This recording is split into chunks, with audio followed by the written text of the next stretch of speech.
In today's screencast, we'll be looking at terminating repeating decimals. So this is going to require work, not like the previous 3 lessons. You will have to showing work. The first thing we need to do is determine what a terminating repeating decimal is. So if we take a look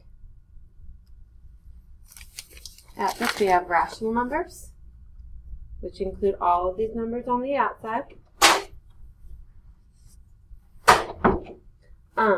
That includes all the numbers. Then we have integers, we have negative numbers, whole numbers, which are really easy to determine, and then we have natural numbers in there.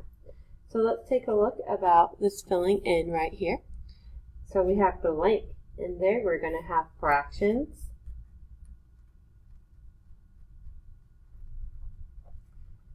terminating and repeating decimals, percents, and integers are all rational numbers. Every rational number can be expressed as a decimal by dividing the numerator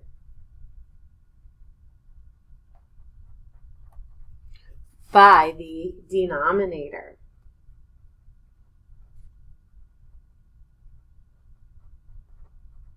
So I'm going to go ahead and show you an example of what I mean by this. So we have, we're going to write 5/12 as a decimal. And so according to this up here, all we have to do is divide the numerator by the denominator. So the numerator is this top number. The bottom number is the denominator. So we're going to do 5 divided by 12. So 5 goes underneath. We're going to divide by 12. 12 cannot go into 5, so we have to add a decimal, bring it up, and make a 0. 12 goes into 50 4 times because that is 48. 50 minus 48 is 2. So we have to bring down a 0. We can't do reminders because we're doing decimals. 12 goes into 20 once because that is 12. 20 minus 12 is 8. Add another 0, bring it down.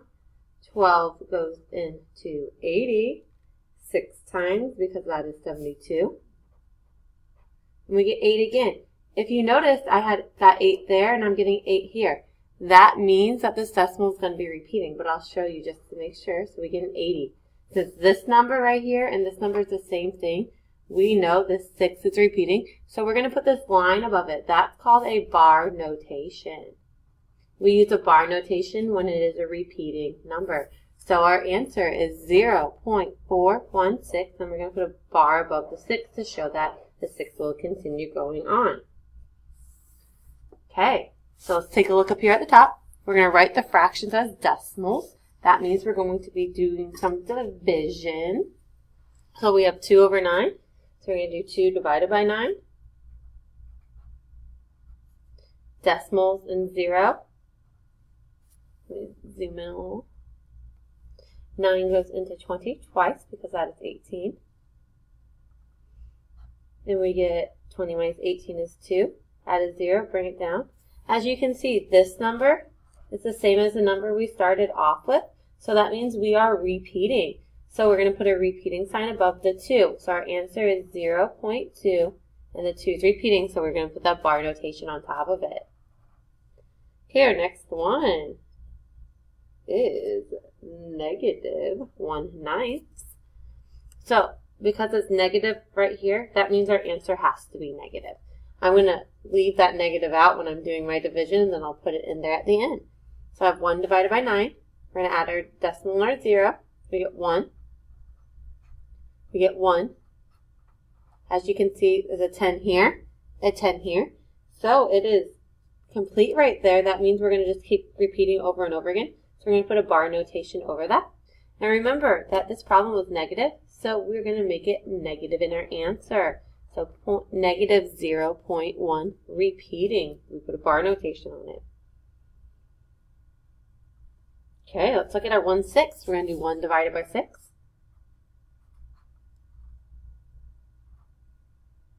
6 goes into 10 once. Add a 0, drop it down. This time we're going to have to keep going. So 6 goes into 40 6 times because that's 36.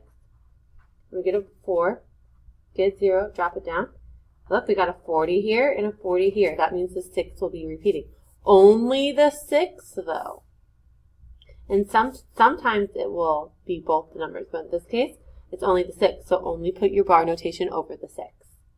So your answer is 0.16, and the 6 is repeating. If we go down to this part, we're going to be doing the opposite. We're going to be taking a decimal and writing it as a fraction. Okay, instead of dividing on this one, I want you to remember your place values. So we have tenths, hundredths. So we're going to write it as 83 over 100. We cannot simplify that, but we do need to drop down that negative sign. So our answer is negative 83 over 100. In this case, we have a negative and a whole number. So I'm going to pull that out in front, because if we have a whole number in our decimal, we have to have a whole number in our fraction.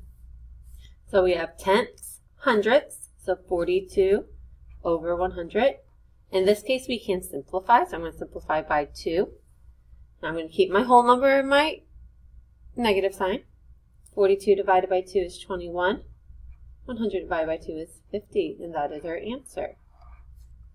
Our next one, we're going to have our negative 3, and then the 8 is in the 10th spot, so 8 over 10. I need to simplify that, so I'm going to divide by 2, and I'm going to get 4 fifths, so negative 3 and 4 fifths. And then our last part is called evaluating each expression. So we're all we're going to do is say what the absolute value is. So the absolute value of negative 2.3 is 2.3 because it's 2.3 spots away from 0. 4/13, the absolute value of that is just 4/13 because it's 4/13 away from 0. And then the absolute value of negative 8 and 7/11, that means that's 8 and 7/11 away from 0. That's all you have to do on those. If you didn't quite understand it in this video, make sure you are searching it on either Khan Academy or on YouTube. They'll have some excellent resources for you.